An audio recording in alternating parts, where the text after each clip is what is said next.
My hand still trembled when I set the mug down, and I pretended it was the steam, not fear, making my fingers slick behind the counter at Maple Street Diner. The breakfast rush always sounded like a small storm, bacon hissing, plates clacking, coffee pouring, and strangers laughing over problems that were not mine until today, when my stomach dropped. I kept my smile glued on, the way I did for Sophie at bedtime, because moms learn to act steady even when the floor moves under their feet without warning. I had checked my phone twice rereading the daycare note, and the rent reminder, and my mother's pharmacy message, like numbers could protect us from a man who never listened. Through the wide front window I saw Kyle Mercer cross the parking lot, shoulders forward, jaw set, eye moving like he owned the air I breathed even after the court papers.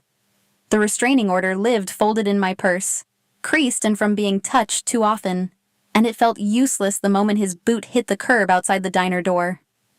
The bell above the entrance rang, bright and wrong, and every part of me tried to shrink into the stainless steel and disappear, but apron strings held me in place.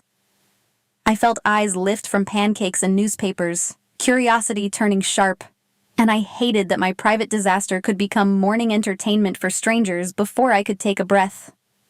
Kyle headed straight for the counter where I stood, and the smell on him hit first. Stale whiskey hiding under cheap cologne, I told myself he would sit down quietly. Instead, he leaned in too close, and I could feel his anger looking for an audience, the way a match looks for dry paper, and my cheeks burned with heat. I kept my voice low in my head, reminding myself to stay calm, to think of Sophie's lunchbox and the cartoon sticker on it because calm was the only shield. Kyle grabbed my forearm across the counter, squeezing hard enough to make my skin scream, and I knew the restraint paper meant nothing to him except a dare he wanted. I tried to pull back without spilling coffee, because I was still at work, still trying to be the good employee and good mother in a moment built for humiliation. Frank Dalton, our manager, moved from the register with that protective dad energy, and I saw his hands lift like he could talk Kyle down without making me pay later.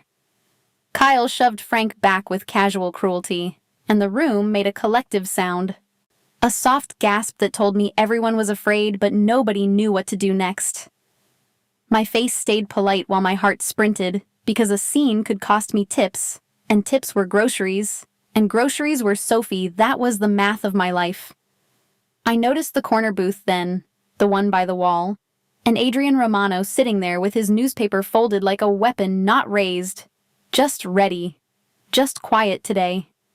He wasn't flashy, not loud, not the kind of man who tried to win a room, yet the room always seemed to make space for him as if remembered rules.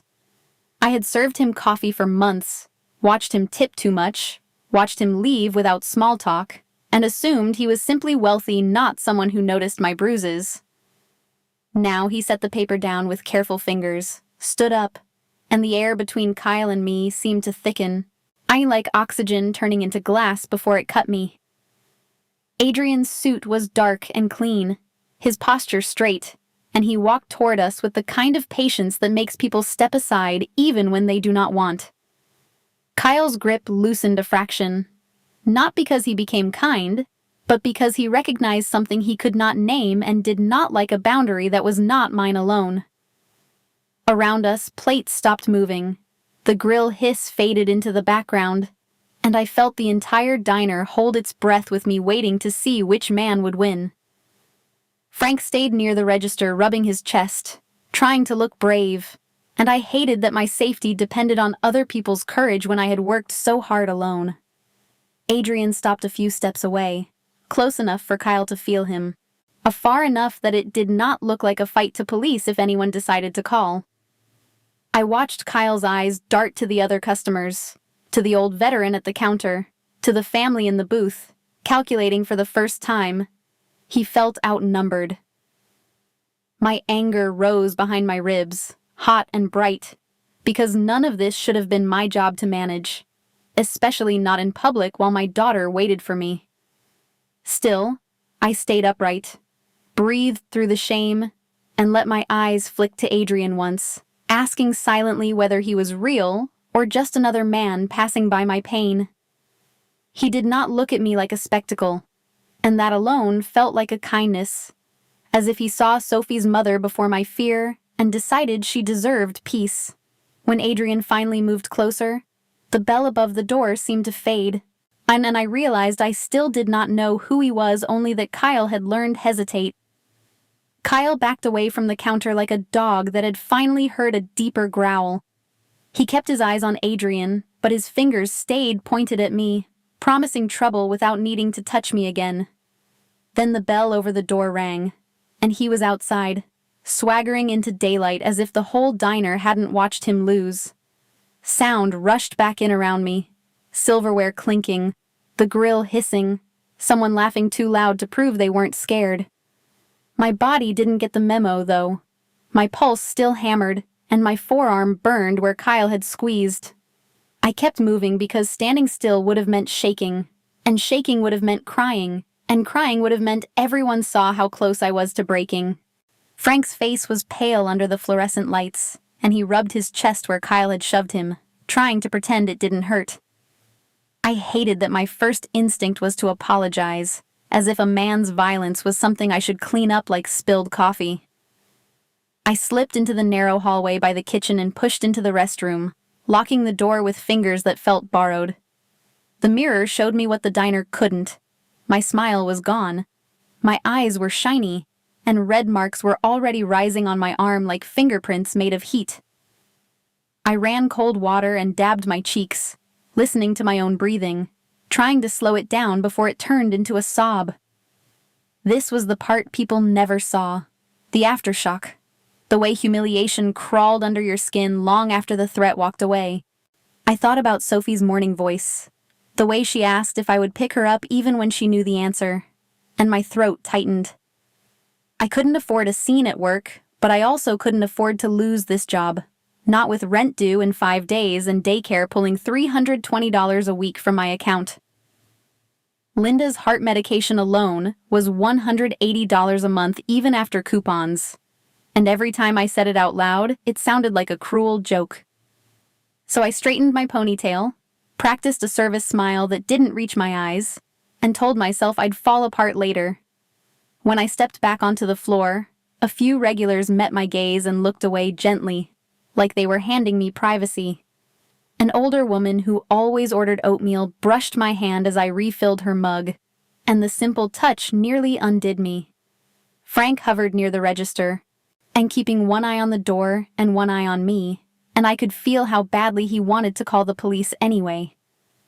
I gave him a small nod that meant I'm still standing, because that's what people like us do. We stand until the shift ends. Across the room, Adrian sat back down in his corner booth as if he hadn't moved at all, but I noticed his coffee remained untouched. Each time the front door opened, his attention flicked up, quick and sharp, then softened when it wasn't Kyle. I wondered, not for the first time, why a man like him would notice someone like me, a waitress with cheap shoes and a tired heart.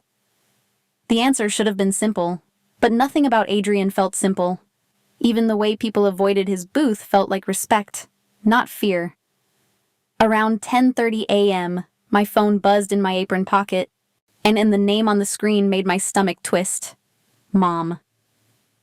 Linda didn't text during my shifts unless something was wrong, and I could already hear the shakiness behind her words before I even read them.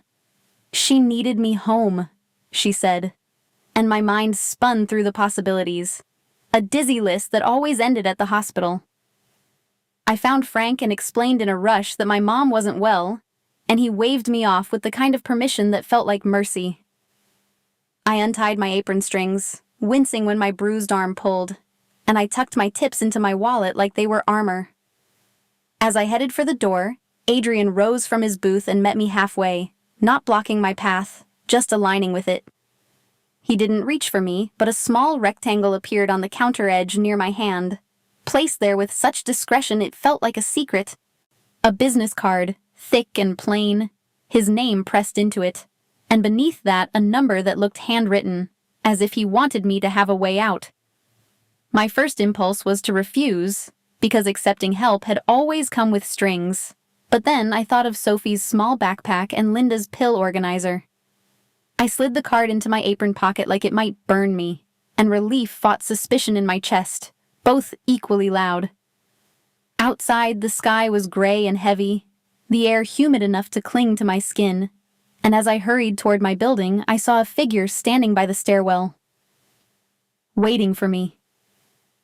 I hurried the last block with the sky pressing low, the air thick enough to taste. My cast-free arm already ached from Kyle's grip, and my mind kept replaying the diner silence. Adrian stepping forward. Mom's text sat like a stone in my pocket, heavier than my keys today, too. Our building's entrance light flickered, and every shadow looked crowded. I told myself it was nerves, that I'd just survived a scene and my body was still buzzing. People were coming and going, cars rolled by. Still, I felt a gaze tracking me, patient and mean from the stairwell ahead. I saw him before I recognized him, a shape leaning beside the stairwell door where the hall went dark. Kyle's outline snapped into focus, and my stomach turned to ice. He wasn't supposed to be here. He shouldn't know Mom needed me.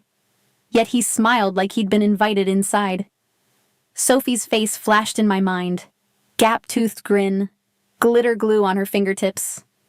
I imagined her waiting at pickup, scanning for my car, and panic sharpened everything. My hand tightened around my phone and keys.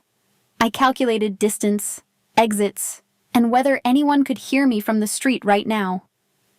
Kyle stepped sideways, blocking the walkway without touching me yet, which was worse. He wanted me to choose him or the stairs. The hallway smelled like wet concrete and old cigarette smoke. I could hear a neighbor's TV through a wall, muffled laughter that made my skin crawl again alone. I tried to angle past him toward the lobby, keeping my arm close to my ribs like it could hide. He reached out and caught my wrist, not hard at first, just enough to claim it. My breath stalled. I smelled alcohol and rage, and my legs threatened to fold. I told myself to yell, to throw my keys, to do something loud enough to bring a door opening. My throat refused, as if fear had hands around it. What do you do when your body won't cooperate? Kyle leaned in, and I saw satisfaction of control in his eyes. His fingers tightened, and my phone slipped against my palm. I tried to twist free, to duck under his arm the way I used to in crowded shifts, but my balance betrayed me. He shoved me toward the stairwell, and my shoulder hit the rail with a clang that echoed. I thought I could sprint, just one burst to daylight, but he hooked my hair and yanked me back. The world tilted. My purse spilled, coins scattering like tiny alarms. He grabbed my forearm and twisted with sudden force. There was a sharp snap, and my mind blanked in disbelief. For a second I felt nothing, only a roaring emptiness, like sound had been sucked out of the hallway. Then pain arrived in waves, bright and nauseating, and I folded to the floor, I cradling my arm against my chest. I kept blinking, waiting for the moment to rewind. It didn't. Kyle hovered over me, breathing hard, and I sensed him deciding whether to finish what he started. Somewhere outside, a car horn blared, then another, and a dog barked like an alarm. That noise changed him. He swore under his breath, backed away, and vanished down the alley between buildings. Rain began as a sprinkle, turning the concrete slick and my hair damp against my face. I lay there tasting rust, not sure if it was blood or panic. My arm throbbed in a rhythm matching my heartbeat. I needed help, and I needed it fast before he came back. I forced myself onto my knees, biting down so I wouldn't scream. My purse lay open, everything spilled out, lipstick rolling in the rain, crumpled receipts, a tiny photo of Sophie from picture day. I pawed through it with my good hand until my phone flashed beneath a keychain loop. The screen was cracked, but it glowed, and that was enough. My thumb hovered over 911, then stalled. If Kyle heard sirens, he'd blame me. If he didn't, he might return and take the phone from my hand. I hated that fear could bargain with common sense and win tonight. My fingers found my apron pocket, and I realized I'd never taken it off. The business card was still there, strangely dry. Adrian Romano. I pictured his calm walk, the hush that followed him. I didn't know him, but I knew Kyle had hesitated. Maybe that mattered more today somehow. I keyed in the number with my left hand, slow and clumsy, because pain kept stealing focus. The phone slipped once and I caught it, breath ragged. It rang, and each ring felt like a coin dropping into a well. I counted them, terrified of silence and of footsteps returning. The line clicked, and Adrian answered, steady and close. Relief hit so hard I shook. I couldn't explain, not really. I pushed out the basics. Kyle had been waiting, and my arm was broken. That was all I had. I held the phone to my ear like it was oxygen. The moment the line opened, I clung to the sound of Adrian breathing, steady as a metronome. My own breaths were jagged, shallow, and I could taste rain and panic. 10 minutes became a mantra in my head, something solid to hold while my broken arm pulsed like a light. I told him where I was between gasps, not in neat sentences, just fragments. I kept checking the stairwell with my eyes because Kyle could step back out any second. Shame hit me hardest, and that this was my home, and I was helpless on it, and Sophie was miles away.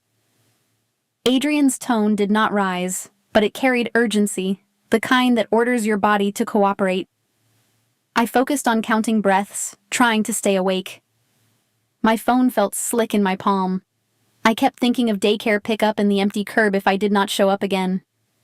Rain ticked against the concrete, and every distant footstep made me flinch. I wanted to crawl inside, but my arms screamed when I shifted. He guided me to stay still, to keep talking, to name small details, anything that anchored me to now the smell of stairs, the buzzing light. Somewhere a door opened and slammed, and I heard a neighbor's voice spill into the hallway. Relief and fear collided. Relief that someone was near. Fear that Kyle would hear them too. My mind replayed his grin and the sharp snap again like a video I could not turn off.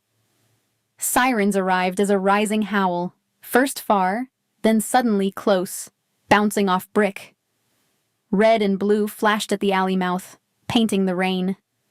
Officers moved toward me cautiously, hands ready, eyes scanning. I stayed on the call, terrified of being alone with questions when my head was spinning. They asked things I could barely process, names, descriptions, what happened. I answered in broken pieces, afraid I would sound dramatic or inconsistent. Pain makes memory slippery. Adrian's presence through the phone steadied me. It felt like someone was holding my shoulders upright so I could keep my eyes open. The stretcher straps clicked across my chest, and the cold air of the ambulance hit my damp skin. The medic's gloves were firm and gentle, and I watched the ceiling lights blur as we moved. I kept my phone near my cheek until they needed it to take vitals and oxygen. At the ER doors, warm air smelled like antiseptic and coffee that had been sitting too long. My name became a bracelet, my pain a number, my life a clipboard. I stared at white walls while someone cut my sleeve. I kept thinking, Sophie, let me see her again. X-rays came next, a quick slide under a machine while I tried not to vomit. The tech's face was kind, and that kindness made me want to cry. A splint went on first, then a heavier cast that made my arm feel borrowed and distant like belonged to someone. Time blurred into small interruptions, a blood pressure cuff, paperwork questions, a cup of water I could not hold right. I heard my phone buzzing with missed calls, likely daycare, and my stomach twisted. I begged the universe for one miracle. Any miracle, someone to take Sophie home safe tonight. Then Adrian arrived, not loud, not dramatic, just there, soaked from rain, hair darker at his temples. His eyes found me like a beacon. The moment I saw him, my control broke.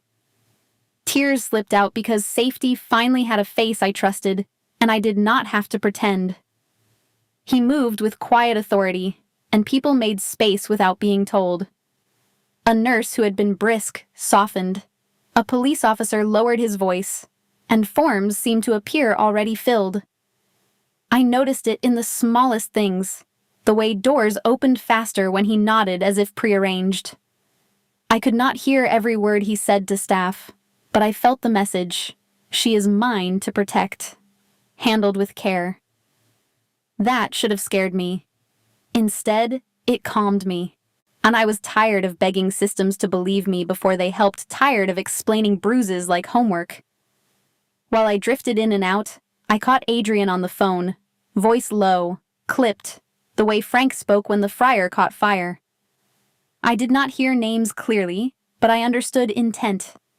He wanted Kyle found, and he wanted him breathing when it happened. No mercy, only control. That realization landed heavier than the cast. Adrian was not only kind, he was connected, capable, and dangerous to my enemies. Part of me recoiled, part of me exhaled. For years I had lived with Kyle's power over me. Now power stood on my side and I not no cost. Later, medicated and dizzy, I heard plans forming around me. Transport, guards, a place that was not my apartment. Adrian was already thinking past tonight, past paperwork, past apologies. I stared at the cracked phone in my hand and thought. I called, and he came, nothing would be simple again. By the time the nurse shoved my discharge papers into my good hand, my eyelids felt heavy, and my arm felt borrowed. The medicine didn't erase the pain.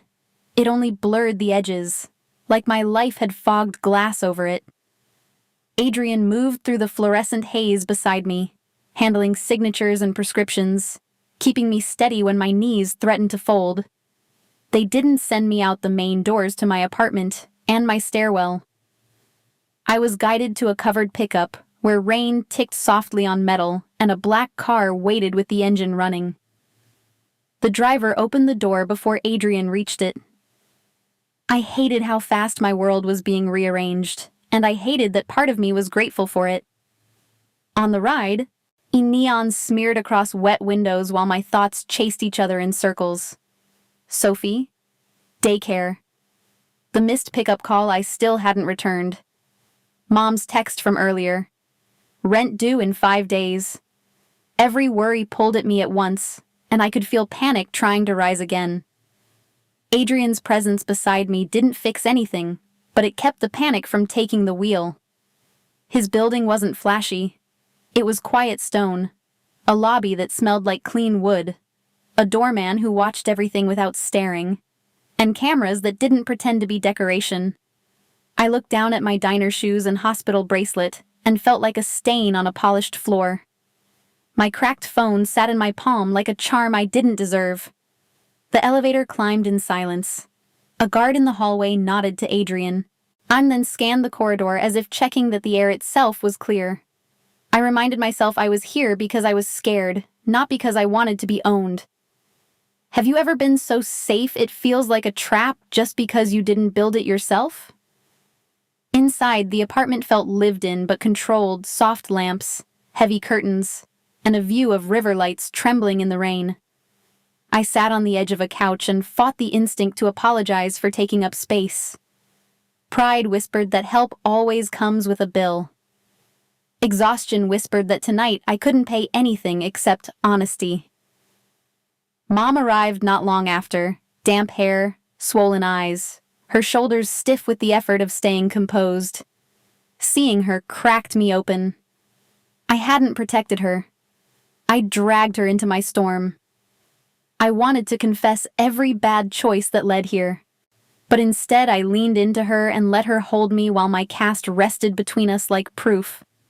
She kept touching it with trembling fingers, as if gentle pressure could undo time. Sophie was the air I needed. I kept imagining her waiting on a curb, small and stubborn, telling herself I'd show up.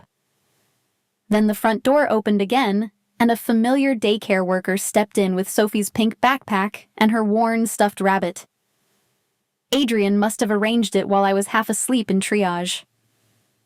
Sophie's eyes went wide when she saw me, and she ran forward, then slowed when she noticed my cast, confusion fighting relief on her face. Adrian didn't loom over her. He dropped to one knee, making his big, quiet presence smaller on purpose. He listened while she spilled out shaky questions, and he nodded like every word mattered. When she finally climbed carefully into my lap, he handed her the stuffed rabbit with a gentleness that made my throat burn.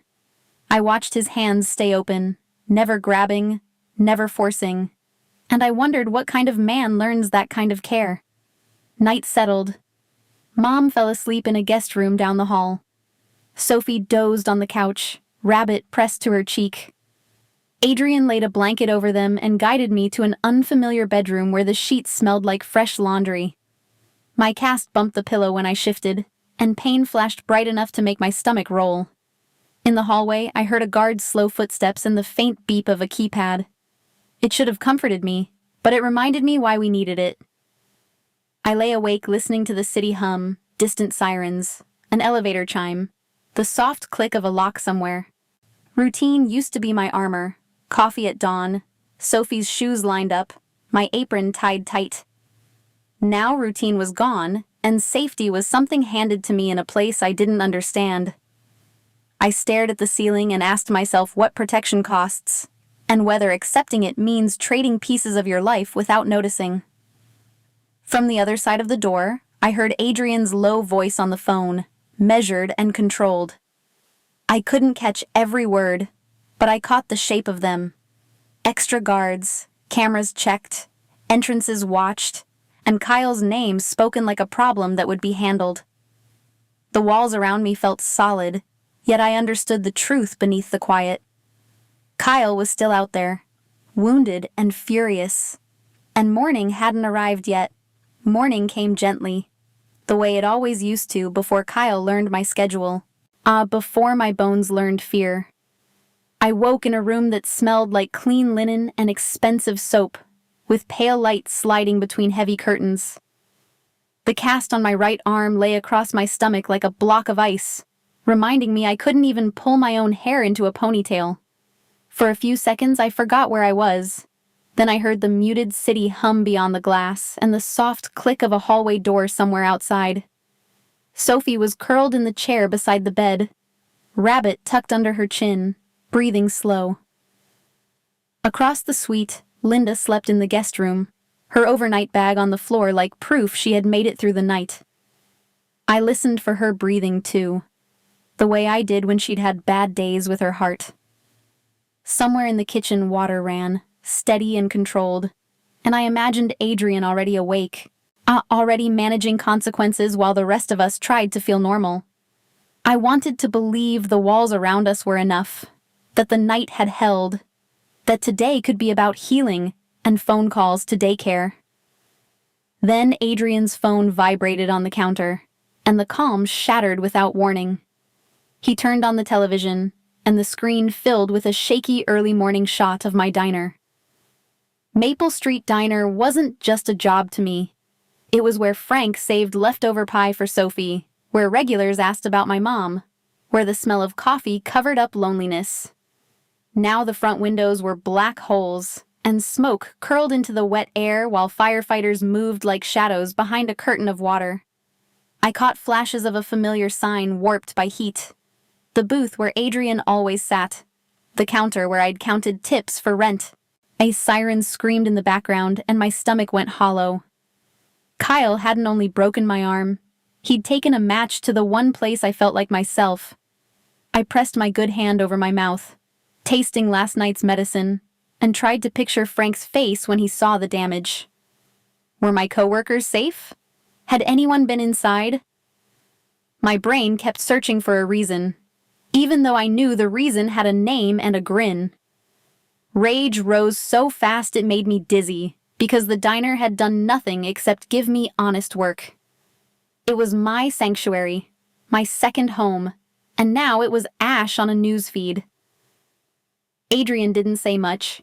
He moved, making quiet calls, checking screens, and somehow the people in his orbit already knew what to do. Sophie stirred and blinked at the screen, and I shut the television off, not wanting her to carry flames into breakfast. I told myself I would explain later in softer words, the way you explain storms and promises to a child. The cast felt heavier when she curled into my side, and guilt pinched my ribs because my life kept dragging her through fear. Down the hall, the guest room door stayed closed, and I assumed Linda was still sleeping, safe for once. Adrian's phone rang again, and I watched his face tighten in a way that made my blood run cold. He listened, asked one or two short questions, then looked down the hall toward the guest room. My heart started counting seconds. He told me, in the careful way people deliver bad news, that one of his men stationed near my building had lost sight of Linda. She had gone back at dawn to pick up her heart pills and Sophie's school clothes, insisting it would be quick, and someone had used the chaos of the fire to slip close. Now she was gone. I opened the guest room door with my good hand, already knowing what I would find. The bed was made, untouched, like no one had been there at all. My throat closed. For a moment I couldn't hear anything except my own pulse and Sophie whispering my name behind me. The world narrowed to a single thought: my mother out in the open, alone. I pictured her small body and stubborn pride, and I hated that she'd tried to be helpful when I was the one who was supposed to protect her. My phone buzzed, and the notification showed an unknown number. My hands went numb. I opened it, and a photo filled the screen, harsh and close, my mother's face pale, her eyes wide in a way I'd never seen. She was bound to a chair, and the background looked like concrete and shadows. The message under the image was short, cold, and impossible to misunderstand. Whoever sent it wanted me alone, wanted me to choose between my own life and hers. Bile rose in my throat. Sophie tugged my shirt and asked what was wrong, and I couldn't answer because answering would make it real. I grabbed my coat, kissed Sophie's hair, and stumbled for the door, ready to trade for Linda. I grabbed my coat with my left hand and nearly dropped it because my cast made me clumsy. Sophie's eyes followed me, wide and confused, and that alone could have stopped my legs if panic had not already hijacked them. I moved for the door anyway, mind screaming that trading myself was the only clean equation left. If Kyle wanted me, fine. Give him me, and bring my mother home. I didn't think about tomorrow. I only thought about getting Linda breathing again. Adrian was there before I reached the handle, not blocking me like a jailer, but stopping me like a guardrail on a cliff. His palm braced the door, and his other hand hovered near my shoulder without grabbing, giving me a choice even as he refused the outcome. I tried to push past with my body, but pain flashed through my arm and I swayed. He steadied me, and the steadiness felt maddening because it slowed my sacrifice. Inside my head, everything sounded simple. Kyle had my mom. The diner was burning. My child was watching me. I could not sit in a penthouse and wait for strangers to negotiate my family's life. I kept thinking of Linda's hands, the way they shook when she counted pills, the way she pretended she was fine so I would not worry. If I went alone, maybe Kyle would take me and leave her. That was the story I clung to, even though my body knew better. Adrian's face did not soften into pity, but something in him tightened, like a strap pulled too far. He looked past me for a heartbeat, toward the hallway where Sophie stood, toward the room where Linda should have been safe.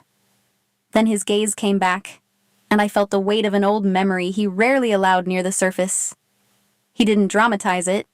He simply let me see, in a brief crack of expression, that he had once arrived too late for someone he loved. That tiny admission changed the air between us. It was not a promise that everything would be okay. It was a vow that he would not repeat his failure on my family. I hated how much I needed that. I hated how relief could feel like surrender. I nodded, not because I trusted the universe, but because I trusted the man who had shown up in the rain when I called. I still refused to be parked in a corner while my mother sat in a chair somewhere, terrified. I told him, with my whole posture, that I would follow his plan but I would not be invisible. He measured me for a second, as if weighing risk against stubbornness. Then the apartment shifted into motion. Men appeared from quiet doors and quiet elevators. Radios murmured. Phones lit up. Adrian's name moved through them like a current, and nobody questioned it. Within minutes, Adrian's people had pieced together Kyle's trail through calls and cameras I had never noticed. The conclusion landed: an abandoned warehouse near the docks, where water slapped pilings and nobody complained about noise after dark, away from curious neighbors. I pictured my mom there and my stomach clenched. Adrian laid out rules in a low, controlled way, all about keeping me behind cover and moving only on signals. He handed me a spare protective vest that sat awkwardly over my sling, heavy on my shoulders, heavier on my conscience. We moved in a convoy of black SUVs that looked unreal against the wet streets. I sat in the back, breathing shallow, thinking about Sophie left with a trusted sitter in the next room, thinking about what would happen if I didn't come back. Would she remember my laugh or only my fear? Adrian sat across from me, eyes forward, still as stone. His calm did not erase my terror. It gave it structure, like rails on a bridge. Dusk thickened as we reached the industrial waterfront. The sky hung low, bruised with storm clouds, and the air smelled like salt and rust. The warehouse squatted ahead, windows dark, doors half-warped. Adrian's men spread out in practiced silence while I stayed where I'd been told, hands pressed to my vest, heart trying to climb out of my throat. Then a sharp crack split the evening. One of Adrian's men staggered, a bloom of red on his shoulder, and instinct shoved me forward before fear could vote. I was out of the SUV before I realized my feet had moved, my casted arm bouncing painfully against my ribs. The wounded man dropped behind a concrete barrier, teeth clenched, eyes wide with surprise that I was the one rushing in. I knelt, ignoring the sting in my shoulder, and pressed my good hand to his jacket to slow what I could not stop with willpower. Behind me, I felt Adrian's focus snap onto my position, protective and furious at once. Bullets pinged somewhere against metal, and I told myself to breathe, to keep him alive, to make my mother's rescue possible even if my hands shook. Metal rang somewhere above me, a sharp echo that told me the shot had found its mark.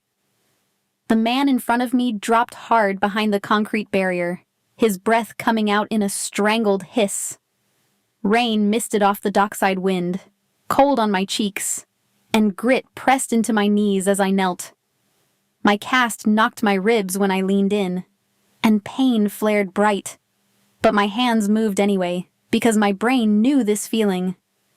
The instant between panic and purpose. I could hear bullets ping off metal somewhere to our left, a harsh staccato that made my stomach clench. Yet my focus narrowed to the wounded shoulder, the warm slick at my fingertips, and the way his eyes searched mine like he was asking if I was real. I pressed my palm harder, using the only strength I had left, and I forced myself to breathe slow. Have you ever surprised yourself by staying calm when you had every reason to fall apart?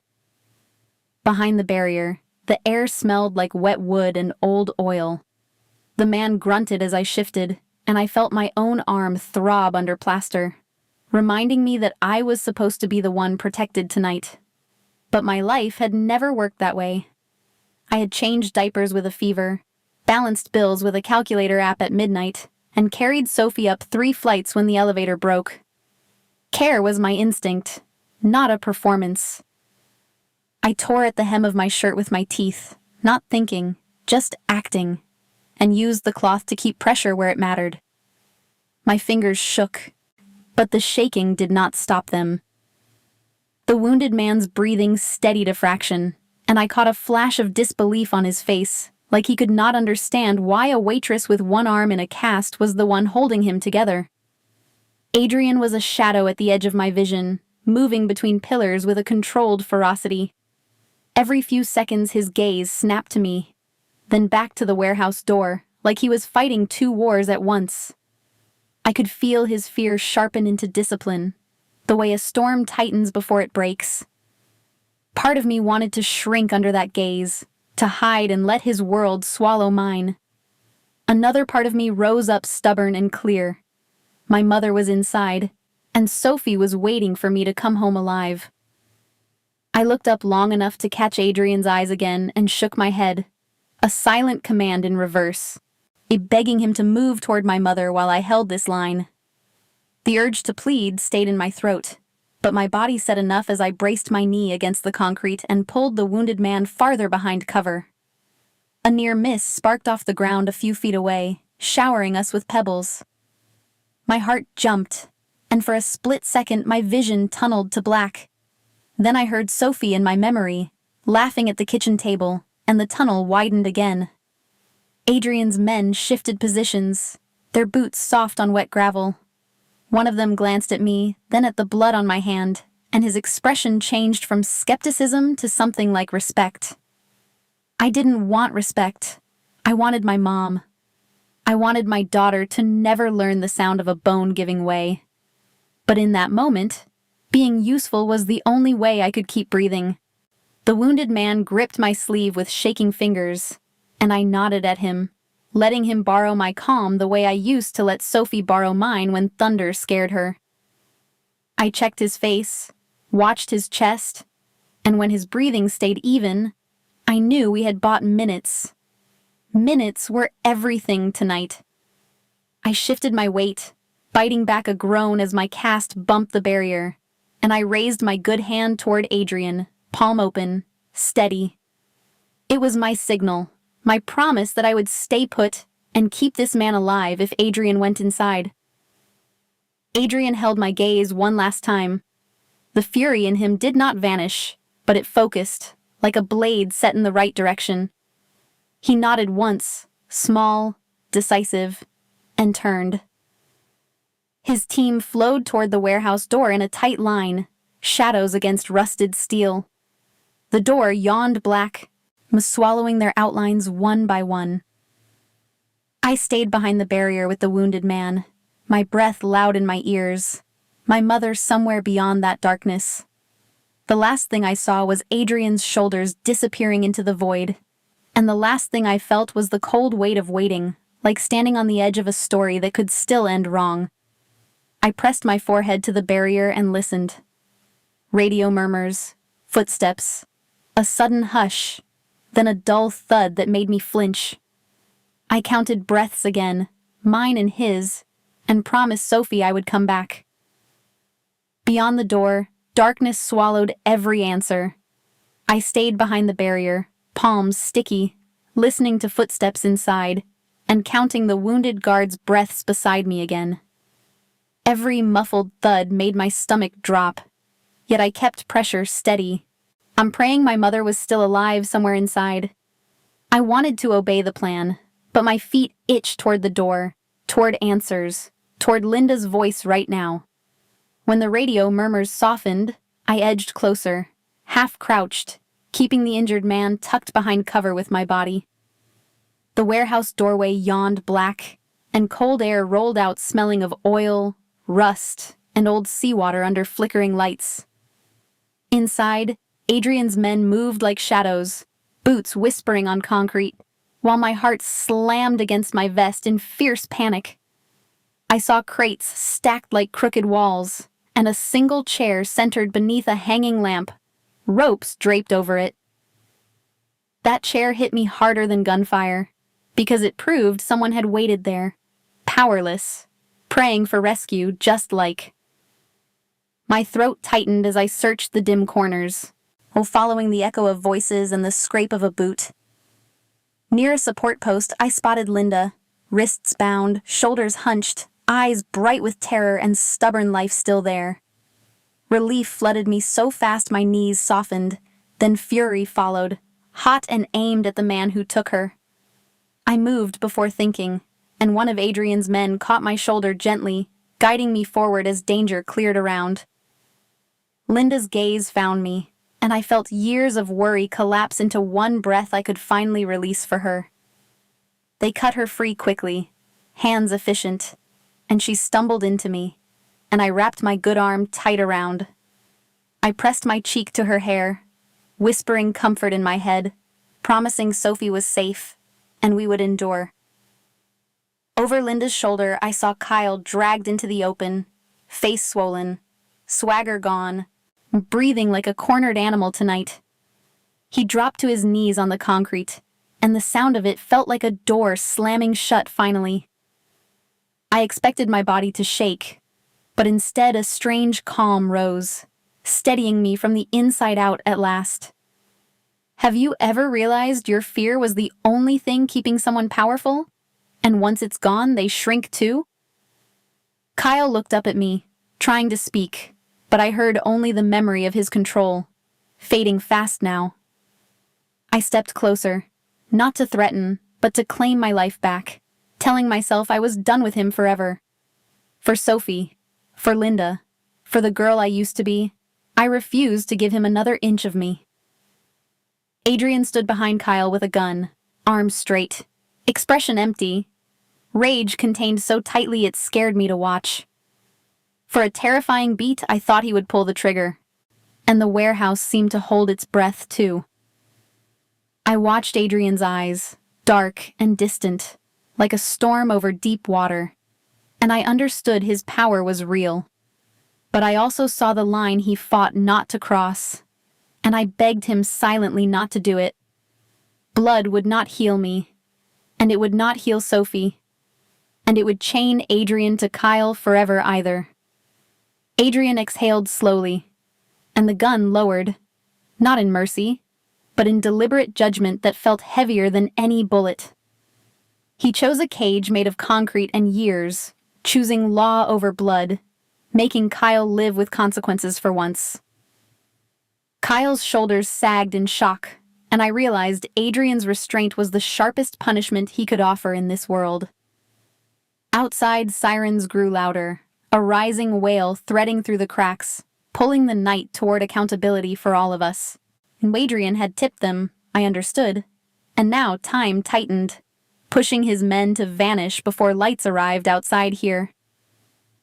They gathered weapons and evidence with brisk hands, leaving the bound thugs and Kyle where police could find them soon. I stayed close to Linda, keeping her upright, feeling her tremble against me, and tasting salt on my lips again. Adrian's men guided us back outside, rain cold on our faces, and the warehouse behind us looked smaller than fear. The SUVs waited with doors open, engines humming, and I climbed in beside Linda, shaking with leftover adrenaline and relief. As we pulled away, I saw red-blue flashes spill across the dock and heard officers' shouts blur behind rain tonight. Linda leaned into me, alive, warm, and I held her like I could stitch her back to safety by force. Across the seat, Adrian's profile stayed rigid, watching the road, carrying both victory and something unresolved in silence for me. My body wouldn't stop trembling, but the pressure in my chest finally eased, as if a fist had opened slowly. Behind us, Kyle's world collapsed into sirens and cuffs, and for the first time I believed he was contained truly. I pressed my forehead to the window and let myself breathe, knowing the noise would stop and feelings would start. Linda whispered my name in a broken exhale, and I answered by holding her tighter, promising nothing out loud now. The city lights streaked past, and I wondered what comes after survival, when quiet finally forces you to remember everything. Adrian reached back once, brief and careful, and I felt his protection settle like weight, leading us home through darkness. The sirens faded behind us, but my hands kept shaking as if they still screamed. Linda sat beside me, wrapped in a blanket, staring at her own knees in silence. I watched streets slide past and tried to convince my body it was over finally. Every bump in the road sparked pain through my cast, like lightning trapped in plaster.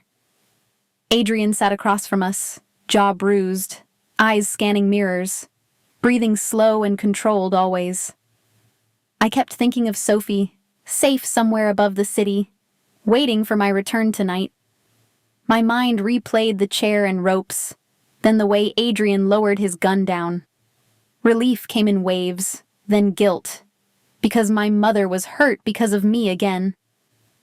When we reached his building, the doorman opened the door before my foot touched pavement. Warm lobby air smelled like cedar and soap, a world away from smoke and seawater. Inside the apartment, I checked Linda's wrists for marks, gentle as if she were glass. She tried to brush it off, but her tremble betrayed how close fear had come. I guided her to the couch and tucked the blanket under her feet like habit. My cast made everything awkward, yet caring for her felt like breathing after drowning slowly. Sophie rushed in from the hallway, rabbit in hand, and collided carefully into my side. I held her with my good arm and inhaled shampoo and crayons, real life returning. She studied my cast, then my face, and her small brow pinched with worry hard. I promised her with my posture that adults could handle storms, even when lying inside. In the kitchen, water ran, tea steeped, and the ordinary sounds felt almost illegal here. Adrian stayed near the windows, checking locks and cameras with quiet efficiency, never dramatizing anything. I noticed his hands for the first time, strong but unsteady when he poured water. A purple bruise darkened his jawline, and it shocked me that he could be hurt. I walked over, heart thudding, and touched the bruise with the back of my fingers. He tried to wave my concern away, but I refused to let his sacrifice vanish. I handed him an ice pack and watched him accept it like a reluctant apology. The quiet after violence felt louder than gunfire, because my thoughts finally caught up today. What do you do when the danger ends but your body still thinks it's running? I sat across from Adrian and connected every dot I had ignored at the diner. The driver, the guards, the way police softened, the way doors opened faster for him. He listened without interrupting, and in his stillness I felt both danger and honesty together. He admitted his life was complicated, threaded with enemies, and he expected me to flee. I told myself I should be terrified, yet terror belonged to Kyle, not to Adrian.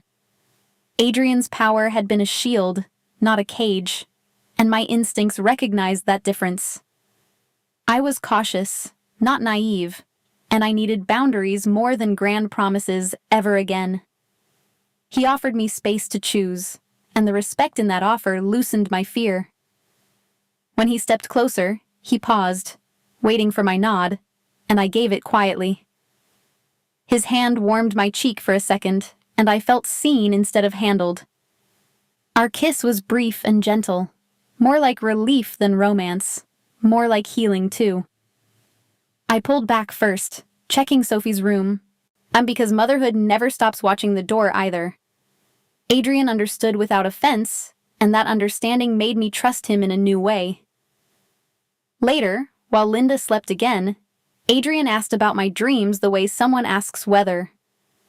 I confessed I wanted EMT certification for years, but money and time kept choking it. He remembered that small hope, and the fact he remembered made my chest tighten again.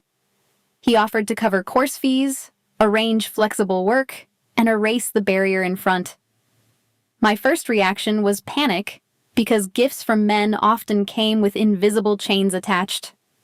I pictured Sophie depending on a stranger's generosity, and I hated the feeling of debt. Adrian framed it as belief in me, not ownership, and he said my courage mattered. He pointed to my hands at the docks, and I realized I had saved someone. And that wasn't charity. It was a path, and paths are how single moms survive long. I told him I would consider it, but I'd not trade my voice for help. He accepted that boundary like he had been waiting for me to set one clearly. Outside the windows, rain eased, and the city lights looked softer, less threatening at last. I thought of Maple Street Diner in ashes, and I pictured rebuilding it with Frank. I thought of court dates, restraining orders, and paperwork, and I felt strangely ready now. I also imagined riding in an ambulance someday, helping strangers, using my fear as fuel. Sophie deserved a mother who ran toward life, not away from it, even after trauma. Linda deserved a daughter who stopped apologizing for surviving and started planning for peace daily. Adrian deserved honesty, and I gave it, in telling him I was scared but still here. He nodded, and in that small gesture I felt possibility settle beside relief in me. For the time in years, tomorrow looked like something I could build with my hands. 2 weeks after the docks, my heavy cast became a lighter brace, and my arms started feeling like mine again. It still ached when the weather turned, but I could button Sophie's coat with my left hand without wincing. That felt like a small miracle on mornings before my shift. Even with healing, my nerves stayed jumpy. A dropped spoon made me flinch. I checked the deadbolt twice, then forced myself to stop and breathe, because Sophie watched everything I did. Linda teased me gently about it, and I learned to laugh instead of shake when lights flickered in hallways. Frank called me every few days with updates, not asking for help, are just keeping me tethered to normal life. Insurance paperwork, contractors, permits, all of it sounded like another language. Still, he talked like reopening was inevitable, and that certainty pulled me forward one cautious step at a time again. On reopening morning, I walked up Maple Street with Sophie's small hand tucked into my coat pocket, and my brace hidden under a sweater sleeve. The diner looked reborn. New glass gleamed where flames had been. Fresh paint smelled sharp and hopeful, like clean starts you can touch for us. Inside, the old music was back, low and tinny, and the griddle sang the way it always had. Coffee scent wrapped around me like a blanket. Do you ever walk back into the place you got hurt and realize it does not own you anymore? I stood and let it. Frank pulled me into a careful hug, mindful of my arm, and his eyes shone with pride he tried to hide. Coworkers brushed my shoulder, squeezed my good hand, and moved around me like I belonged. Regulars clapped softly, then returned to their pancakes like a blessing.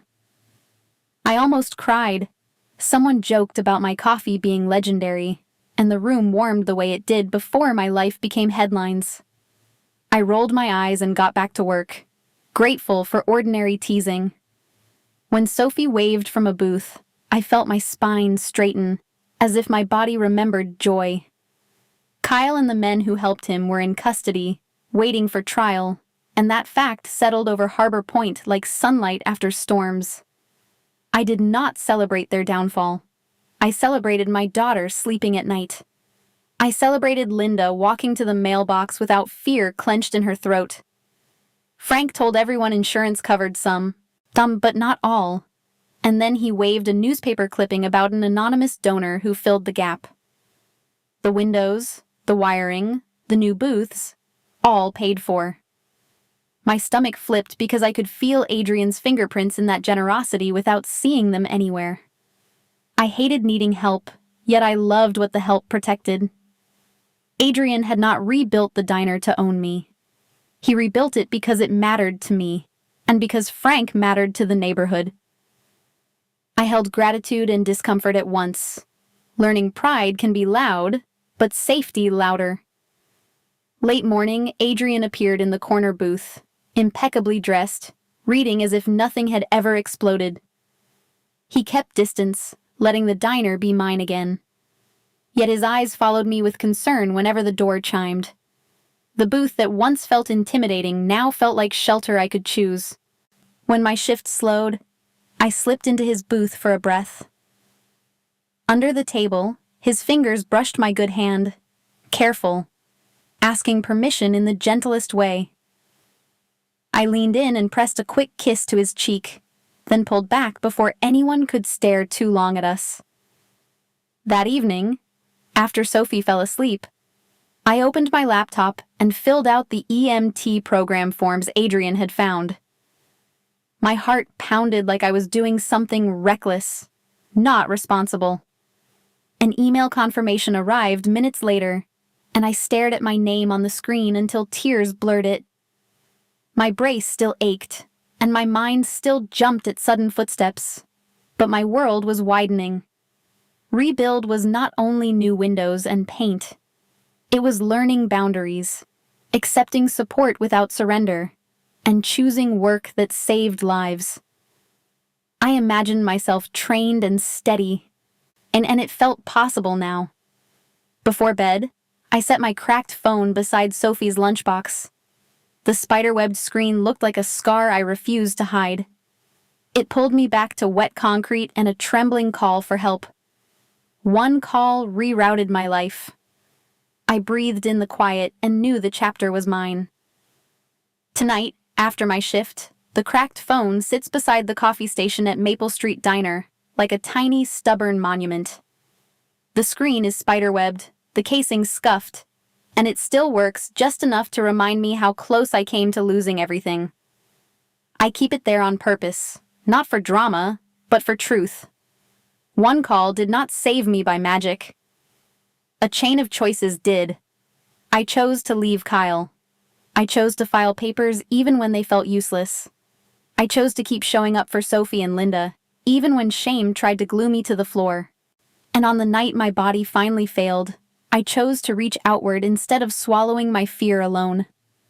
When I glance at that phone, memories flicker in quick flashes.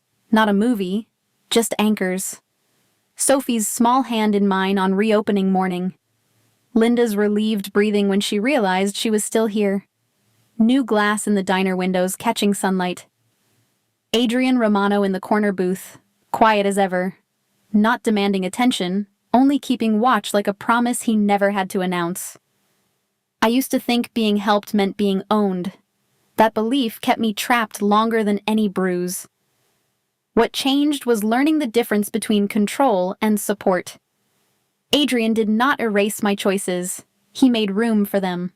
He pushed back against danger so I could stand up inside my own life again. I still keep boundaries. I still ask hard questions. I do not romanticize the world he comes from. I simply recognize that compassion can show up wearing a suit, and restraint can be stronger than rage. Abuse grows in silence. It feeds on isolation, on the belief that nobody will believe you, that you have to handle it privately, that asking for help makes you weak. The truth I learned is simpler and kinder. Safety grows when you speak, when you document what is happening, when you tell someone you trust, and when you let community hold a corner of the weight. Frank, my coworkers, the regulars who looked at me with care, my mother who refused to let me disappear, and yes, a man I once thought was just a stranger with a newspaper, all of them mattered. I also learned that healing is messy, that you can be brave and scared at the same time, and that asking for help is not a debt. It's a doorway. My future looks different now. On weeknights, I study EMT materials at my kitchen table while Sophie colors beside me and Linda sips tea. I imagine stepping into an ambulance one day with steady hands, using the fear I survived as fuel to help someone else breathe. I am not running from my past. I am building past it. Sometimes I touch the cracked screen and feel a quiet gratitude that surprises me. I am still here. Sophie laughs in the booth with syrup on her chin. Linda hums softly while she stirs her tea. The diner buzzes with plates and coffee and life, and I get to be part of it. If you are listening and this story hit close, I want to ask you something. Who would you call in your worst moment? And who has been the steady voice for you? If you feel comfortable, share a safe, non-graphic moment in the comments when you chose safety or when someone helped you stand back up. And if this story gave you hope, please like, share, and comment so it reaches someone who needs that reminder tonight.